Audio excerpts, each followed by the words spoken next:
আসসালামু আলাইকুম, কেমন আছো তোমরা সবাই? আমি ফাতেমা নাইম, আমার ইউটিউব চ্যানেল ফাতেমার ডায়েরিতে চলে আসলাম প্রতিদিনের রান্না নিয়ে। তো আমি এখানে শুরুতেই রান্নাটা বড় হয়ে যাওয়ার কারণে আমি তেলটা ভালো করে গরম করে দুটো তেলাপিয়া মাছ হলুদ মরিচ লবণ দিয়ে মেখেছি। মরিচটা একটু বেশি দিয়েছি যেহেতু মাছটা আমি একটু ভর্তা বানাবো আজকে। তো মাছটা একটু ভাজা ভাজা হয়ে যাওয়ার পরে আমি কিছু কাঁচামরিচ, কিছু পেঁয়াজ, কিছু রসুন দিয়ে একটু ওগুলাকে একটু ভেজে ভেজে নরম করে নেব। তো যেমন কাজ তেমন কথা, তো কিছু কাঁচামরিচ, কিছু রসুন দিয়ে মাছটা আশেপাশে একটু দিয়ে দিলাম।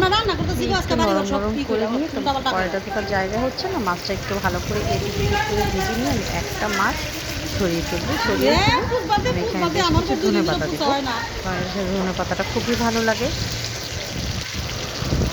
আমার পুরো ভিডিওটার সাথে থাকো আর এইভাবে মাছটা ভর্তা বানিয়ে খেয়ে দেখো। আমরা তো গতানুগতিকভাবে তেলাপিয়া মাছটা ভেজে খাই বা অনেকে তরকারিতে দিয়ে খায়। আমি তেলাপিয়া মাছ বেশিরভাগ ভেজে খাই, নাহলে ভর্তা খাই। সেটা এভাবেও অনেক সময় খাই বা অনেক সময় মশলা করে ভেজে কাঁচা পেঁয়াজ দিয়েও খাই, যেরকম খুশি। তো আজকে এভাবে এটাই বেশি তোমার ভাইয়া পছন্দ করে, সবভাবে আসলে খাই আল্লাহ রহমতে, আল্লাহ পাক খাওয়ায়। এভাবে তোমরা খেয়ে দেখো, ট্রাস্ট মি ভাল লাগবে। এখন আমার সব কিছু হয়ে গেছে, আমি একদম কাটা টাটা বেছে সব পরিষ্কার করে আমার হেল্পিং হ্যান্ড মানে আমার খালাকে দিয়ে আমি ওনাকে দিয়ে বাটাচ্ছি শিলপাটাতে, কারণ এই বর্তাটা শিলপাটাতে মজা লাগে। আজকে আমার শরীরটা বেশি ভালো লাগে না, সেজন্য আমি বাটিনি। আমি সবসময় বাটাবাটির কাজটা আমি করি, কারণ আমার হাজব্যান্ড খালা কোনো কিছু বাটলে সেটা পছন্দ করে না। খালাকে যে আমি এখানে দিচ্ছি তোমরা খেয়াল করে দিচ্ছ, সব কিছু আমি দিচ্ছি। আমি মাছ বেছে দিয়েছি, পেঁয়াজ ধনেপাতা কাঁচামরিচ লবণ যা কিছু লাগছে সব কিছু আমি দিচ্ছি, খালা শুধু বাড়ছে। একদম শেষে যতটুকু হাত না লাগালে খালার হয় না, খালা শুধু ততটুকুই লাগাচ্ছে। তো এখানে আমি লবণ টবণ সব কিছু একদম মানে পরিমাণ মতো দিয়ে আমি খালাকে দিয়ে শুধু বাটিয়ে নিচ্ছি।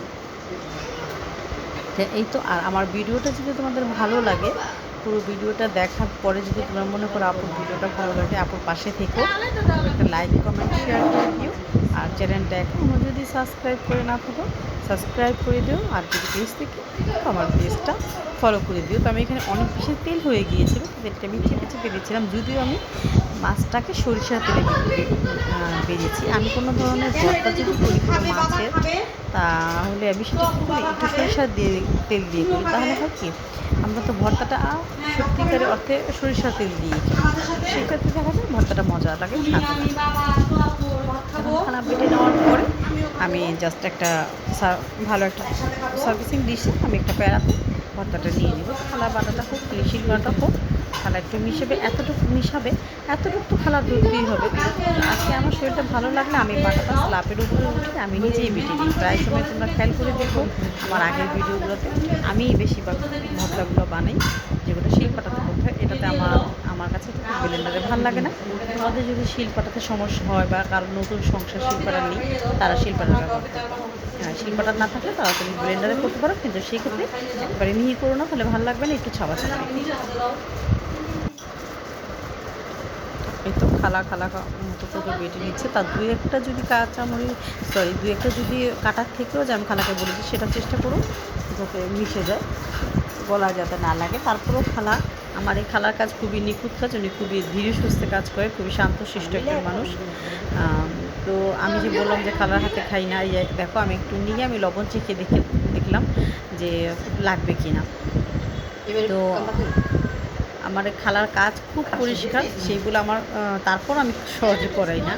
তো তোমরা কেউ আবার করো না যে উনি কি মানুষটা নাকি না, অবশ্যই সবাই মানুষ আপু আমরা। কিন্তু অনেক সময় হয় কি, তারা তো নানান কাজ করে এসে, তোমরা তো আর জানছো না সে কী কাজ করছে, আমি জানি। যেন আমি এক এক দিন এক এক রকমের কাজ করাই। আমার কিছু নোংরা কাজও সে করে, আমার ওয়াশরুম সে ওয়াশ করে, আমার কখনো কিছু ধুলোবালির কাজ আছে সে করে। তো তখন দেখা যায় এই ধরনের কাজগুলো করতে ভালো লাগে না। এইটা হচ্ছে ব্যাপার, আর কিছুই না। তো আমি পরবর্তী রান্নায় চলে গেলাম, সেটা হচ্ছে এটাকে আমরা ডাঁটা শুটকি তরকারি বলি। তো ডাঁটাটাকে একটু লম্বা লম্বা করে কেটে ডাঁটাটাকে আমরা 4টা টুকরো করি। তো ডাঁটাটা 4টা টুকরো করার পর আমি কয়েকটা কাঁচামরিচ দিয়েছি এবং কয়েকটা পেঁয়াজ দিয়েছি, কাঁচামরিচগুলো 2 টুকরো করে দিয়েছি, এবং আমাদের যে নর্মাল আলু, যে আমরা সাদা আলুগুলো খাই, সেই সাদা আলু দিয়ে দিয়েছি। আমার তরকারির পরিমাণ অনুযায়ী আমি এখানে 6টা চাপা শুটকি দিয়েছি, 1 চামচের মতো আদা রসুন দিয়েছি। তারপরে আমি 1 চামচ হলুদ দিয়েছি। এখানে কোনো গুঁড়ো মরিচ ব্যবহার আমি করব না, তোমরাও করবে না। এটাতে কোনো মরিচ ভালো লাগেই না। এটাতে তোমার যত ইচ্ছে তত তুমি কাঁচা মরিচ ব্যবহার করবে, তাহলে অবশ্যই এই তরকারিটা খুবই মজা পাবে, ভাল লাগবে। আমি এখন এখানে 1 চামচ লবণ দিয়ে দিয়েছি। পরে যদি আমার মনে হয় যে লবণ দিতে হবে তখন আমি দিয়ে নেব। তো এখানে আমি বেশ কিছুটা তেল দিয়ে দিলাম। এখানে আমি সাদা তেল দিয়েছি, সয়াবিন তেল দিয়েছি। দেওয়ার পর আমি হাতে একটু মেখে নিচ্ছি। এটা হাতে মেখে নিলেই পুরো মশলাটা মেখে নেওয়া যায়। তো একদম ড্রাই লাগছিলো, তো আমি একটু পানি দিয়ে জিনিসটা আমি একটু মেখে নিয়েছি। এখানে কিন্তু হাত ধোয়া পানি ছাড়া তেমন কোনো পানি দিবে না, তাহলে তরকারিটা ভালো লাগবে না। পানি লাগবে বেশি, এটাতে পানি লাগে না। এমনিতে যে পানি উঠবে সেটাতেই সব তরকারি মানে নরম হয়ে গলে যাবে। তো এটা আমি এখানে চুলোতে দিয়ে, এখন আমি চুলা ধরাইনি, চুলোটা ধরিয়ে আমি একটা ঢাকনা দিয়ে আমি এটা ঢেকে দেব। ঢাকনা দিয়ে ঢেকে দেওয়ার পরে এখন আমি উঠিয়ে যে সবজিগুলো পরে গলে সেই সবজিগুলো দেবো। যেমন আমি এখন একটু রসুন দিয়ে দিচ্ছি। এখন আমি মিষ্টি আলু দেবো। মিষ্টি আলুটা তাড়াতাড়ি গলে যায়, সেজন্য একটু ওই তরকারিগুলো বলক আসার পরে দিলাম। মিষ্টি আলুগুলো একটু মোটা, একটু বড়ো সাইজে রেখেছি, কারণ একটু ভেঙেও যাবে, একটু গলেও যাবে। তারপর আমি একটু বেগুন দেবো, কারণ বেগুনটা তো আরও নরম। আর এখানে আমি কিন্তু কোনো পানি দিচ্ছি না, তোমরা খেয়াল করো। বেগুন দিয়ে দিচ্ছি। তো বেগুনটা দিয়ে আমি একটু নেড়ে আমি করে দেবো। আমার পেজটা তোমরা কে এখনও ফলো করো নি, আমার পেজটা ফলো করে দিও। আবার বলছি, চ্যানেলটা সাবস্ক্রাইব করে দিও। আর তোমাদের যদি কোনো পছন্দের খাবার থাকে আমাকে বলো, আমি চেষ্টা করবো সেরকম রান্না করার জন্য। আর আমার জন্য দোয়া করো, আমি যেন তোমাদেরকে সুন্দর সুন্দর ভালো ভালো রান্না করে দেখাতে পারি, এবং কিছু নতুন রান্নাও দেখাতে পারি, যাতে তোমরা রান্না করে খেতে পারো। এবং তোমাদের পছন্দ থাকলেও বলবা, কারণ আমারও তো শেখার দরকার আছে, ঠিক আছে? তো এখানে আমি একটু নেড়ে দিয়ে আমি জিনিসটা ঢেকে দেবো। ঢেকে দেওয়ার পরে আমার প্রত্যেকটা তরকারি যখন গলে যাবে, আমার এখানে কোনো পানির প্রয়োজন নেই। আমি একটু ঢেকে, আর এটাকে কেমন তুমি একেবারে কমিয়েও রাখবে না, তাহলে তোমার সবুজ যেই তরকারিটা, সবুজ ভাবটা থাকবে না। আমি দেখো কতগুলো কাঁচামরিচ কিন্তু মাখার সময় দিয়েছি, এখন আবার অনেকটা কাঁচামরিচ দিয়েছি। আমি এখানে কোনো মরিচগুলো দেবো না। তো এই তো আমার তরকারিটা প্রায় শেষ, আর কিচ্ছু না, নামিয়ে ফেলবো। তো তোমরা সবাই ভালো থেকো, নিজের খেয়াল রেখো।